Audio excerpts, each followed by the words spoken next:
Dia 12 de novembro. Santo Homobonus, 1197. É um exemplo de virtude raríssima que a Igreja nos apresenta na pessoa de Santo Homobonus, que alcançou a perfeição no estado laical, tendo a profissão de negociante. Homobonus nasceu em Cremona, na Itália. Se bem que não muito favorecidos pela fortuna, os pais eram piedosos e tementes a Deus. Ao filhinho deram no santo batismo o nome de Homobonus, que significa homem bom. Homobonus recebeu uma educação correspondente aos bons princípios dos pais. Quando teve a idade de poder trabalhar de um modo aproveitável, ajudou o pai nos afazeres do negócio.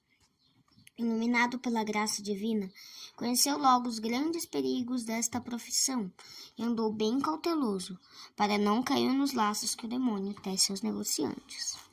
Antes de começar o serviço na loja, fazia as orações da manhã e assistia à Santa Missa. Procurai primeiro o reino de Deus e sua justiça, e tudo mais vos será dado de acréscimo. Esta máxima de Jesus Cristo, bem como o dito cristão, sem a bênção de Deus nada se faz, eram para Homobonus expressões de verdade, pela qual orientou toda a vida. Com o maior escrúpulo, evitava a fraude e nas transações comerciais não procurava lucro ilícito. Não queria possuir nenhum real que não fosse o prêmio de seu suor e portanto honestamente ganho. No seu balcão não havia pouso falso. A consciência não lhe permitia aplicar medidas adulteradas ou elevar arbitrariamente o preço das mercadorias. O demônio da mentira, fraude e juramento falso, que tão de preferência se aloja nas casas comerciais, na loja de Homobonus não achava agasalho. Corretíssimo no cumprimento das obrigações, era pontualíssimo também na solução dos compromissos, não admitindo que, por um atraso de sua parte nos pagamentos, alguém pudesse ser prejudicado. A amabilidade, presteza e modéstia granjearam-lhe muitas amizades. Os domingos e dias santos eram por ele empregados só para a glória de Deus e o bem da alma. Não só assistia à Santa Missa, ouvia a palavra de Deus e recebia a Santa Comunhão, mas também fazia uma visita ao Santíssimo Sacramento em casa, e em casa se entretinha com a leitura de bons livros.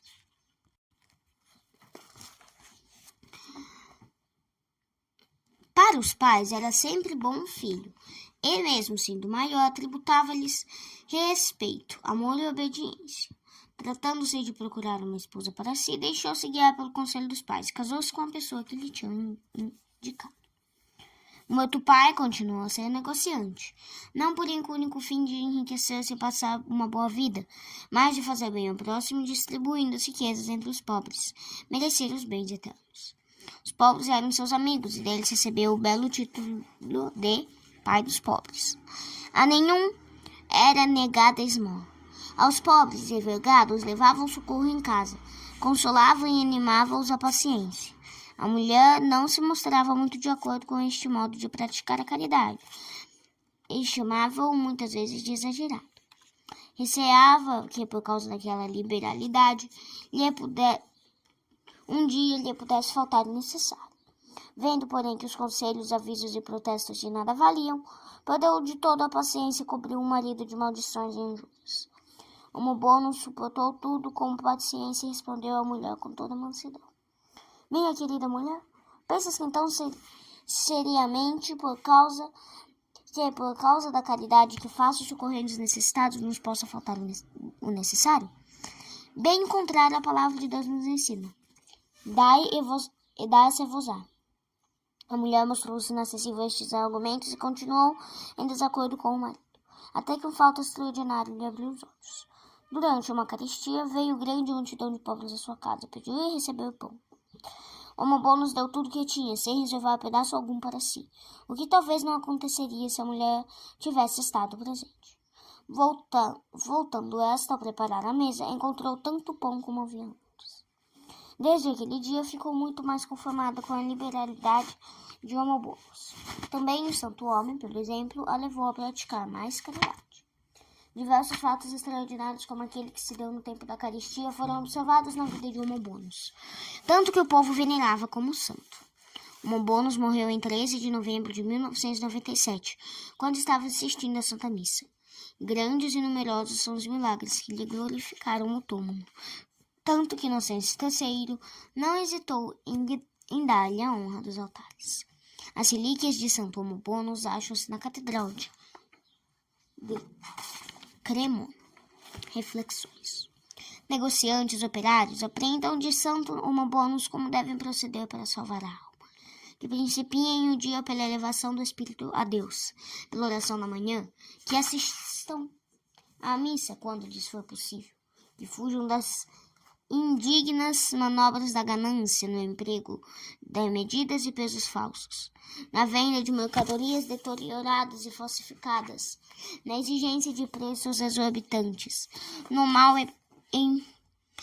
emprego do tempo, no mau desempenho das obrigações, que se abstenham da fraude e do furto, a que se prestam 1000 ocasiões, que santifiquem o domingo e não o profanem com divertimentos impróprios, que recebam de vez em quando os santos sacramentos, que não neguem a esmola ao necessitado, na convicção de que